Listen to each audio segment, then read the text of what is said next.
Assalamualaikum warahmatullahi wabarakatuh. Perkenalkan, nama saya Ramadan Putra. Saya akan mempresentasikan mengenai program yang telah kami buat secara berkelompok, yaitu toko sembako.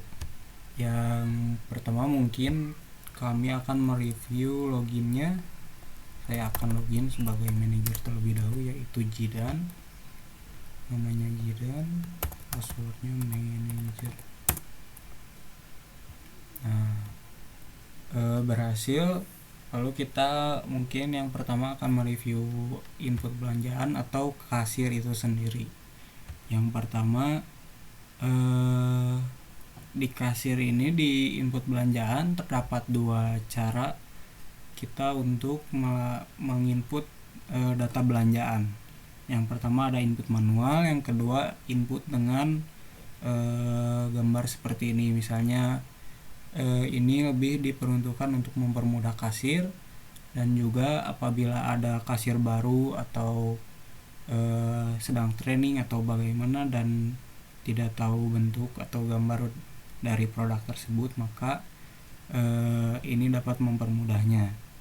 Nah, lalu apakah untuk misalnya untuk input manual sendiri lebih ke efisiensi, misalnya terdapat banyak barang atau produk yang mempersulit kasir itu sendiri, maka kita dapat menginput nama barang, misalnya beras.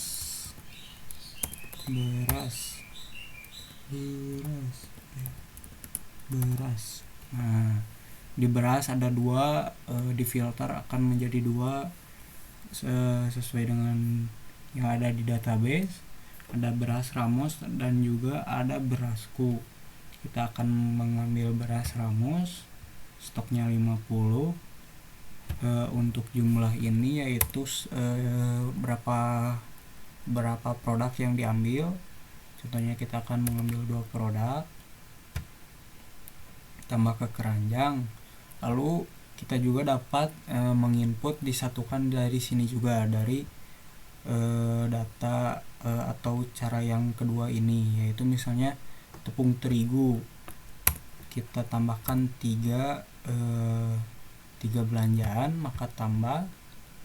Nah, di keranjang maka akan terdapat ditambahkan. Totalnya benar.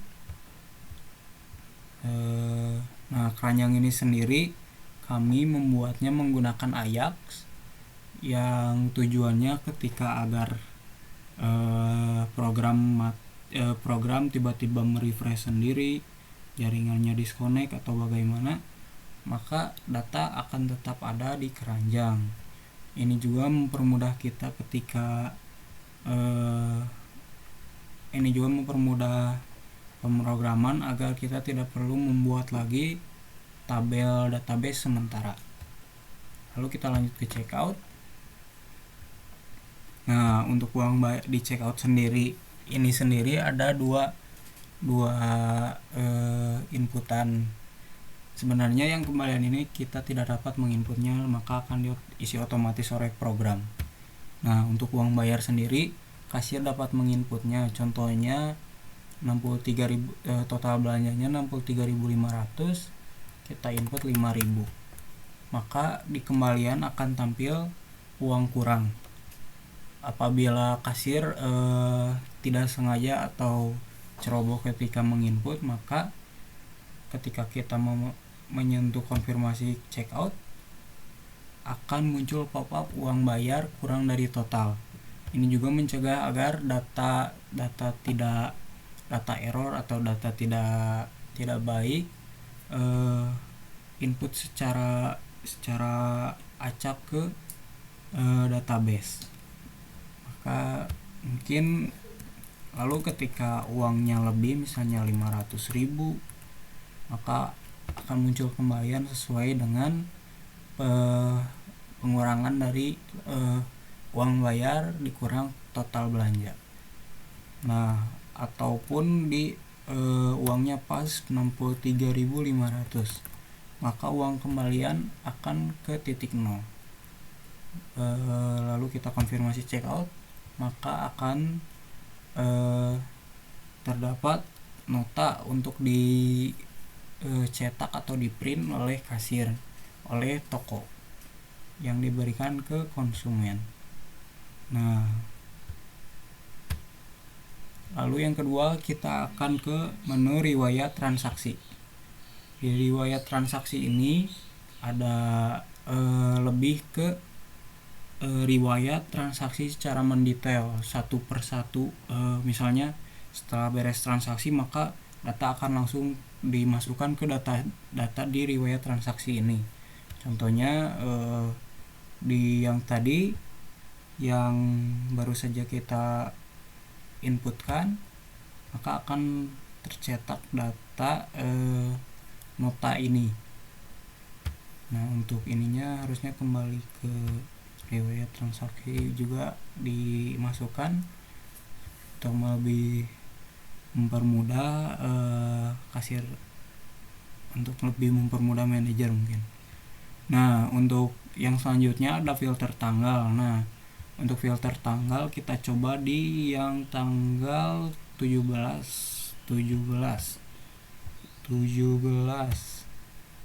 tampilkan, maka di tanggal tersebut ada 1, 2, 3 transaksi yang dilakukan oleh program ini.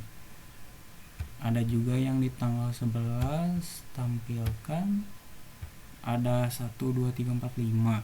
Nah, untuk di tanggal 11 ada 5 transaksi yang dilakukan oleh program. Untuk menampilkannya ke semula, kita kembalikan, tekan reset, maka data akan kembali. Lalu selanjutnya ada fitur check report. Nah, untuk check report ini sendiri lebih ke laporan penjualannya dari data yang berhasil diinput, maka program akan mengkonversi atau mengelompokkan produk apa saja sih yang dibeli, total produk yang terjualnya, atau produk terbanyak yang dijual, maka akan diurutkan dari 1, 2, 3 ini. Nah, di laporan penjual ini sendiri terdapat total terjualnya untuk mempermudah toko agar ketika evaluasi kita dapat mengurangi atau menambah stok yang paling banyak terjual, atau mengurangi stok yang paling sedikit terjual, yang mungkin masih banyak stoknya, atau ingin mengurangi atau untuk mengurangi kerugian itu sendiri. Nah, untuk total omset ini sendiri yaitu kumulatif dari data transaksi seluruh penjualan yang sudah terinput. Nah, kembali ke menu utama, ada juga manajemen barang. Nah, untuk manajemen barang ini sendiri ada tiga opsi yang diawali dengan daftar barang ini, form data barang. Nah, yang pertama untuk opsinya sendiri ada tambah barang, ada tambah stok, ada ubah harga. Mungkin kita coba di tambah barang. Untuk tambah barang, saya sudah menyiapkan minyak kayu putih.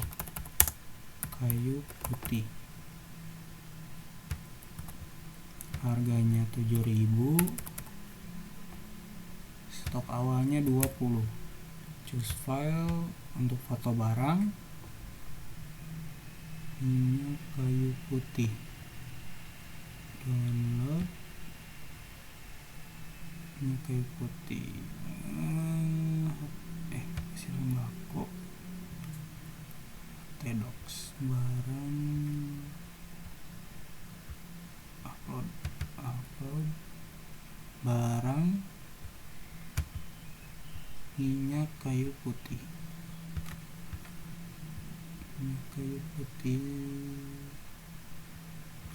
bawah.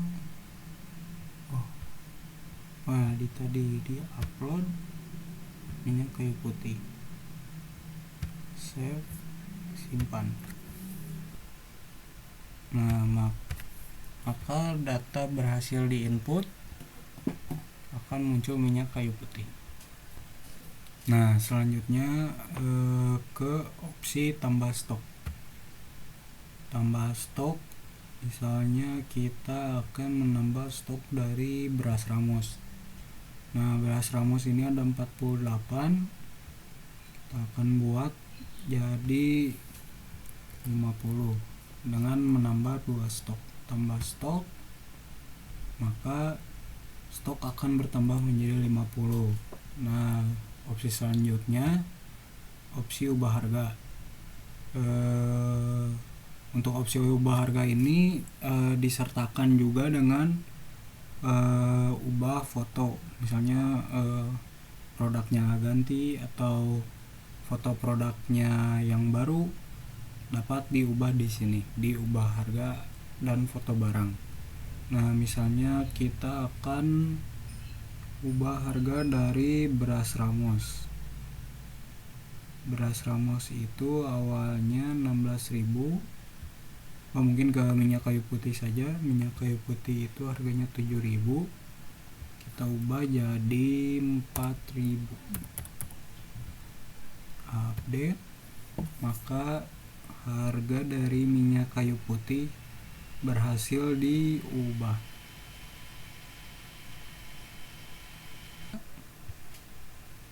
Ke user management. Untuk user management ini sendiri lebih ke seperti yang lainnya sih, yang sebelum-sebelumnya programnya, yaitu ada data user yang ada, dan contohnya kita ingin edit atau add new user dulu terlebih dahulu, mungkin di nama Ujang manager, mungkin kasir, nama lengkap Ujang saja.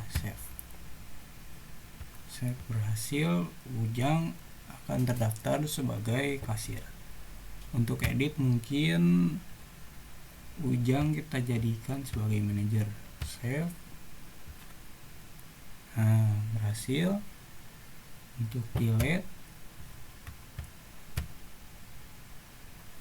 user successfully deleted, data dihilangkan. Untuk reset password ini sendiri, ketika misalnya user ingin edit passwordnya, user ingin edit, untuk edit reset password ini sendiri, ketika user ingin mengubah passwordnya, mungkin dia lupa, seperti biasa lupa atau apa, maka manajer dapat mereset password menjadi, contohnya menjadi ke semulanya itu defaultnya kasir atau manajer.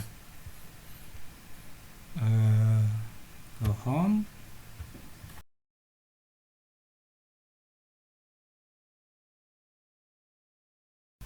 satu lagi mungkin login sebagai user kasir, yaitu Ramadan kasir. Untuk di kasir sendiri sama saja opsinya mungkin, tapi hanya 2 opsi sebenarnya, hanya 1 opsi, hanya saja yang manajemen barang saya jadikan untuk contoh saja. Untuk input belanjaan opsinya masih sama seperti yang ada di manajer sendiri, semuanya sama. Tambah keranjang berfungsi dengan baik. Checkout, uang bayar 30.000 berhasil, kembali ke kasir, fungsi dengan baik. Nah, untuk sebagai contoh, apabila tidak sengaja opsi manajemen barang atau opsi lainnya yang tidak seharusnya kasir dapat akses, maka akan terjadi larangan atau akan dilempar kembali ke sini, ke menu utamanya.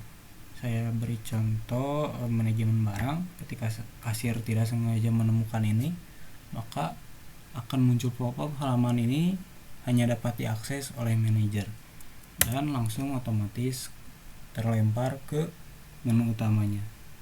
Mungkin sekian dari saya. Wassalamualaikum warahmatullahi wabarakatuh.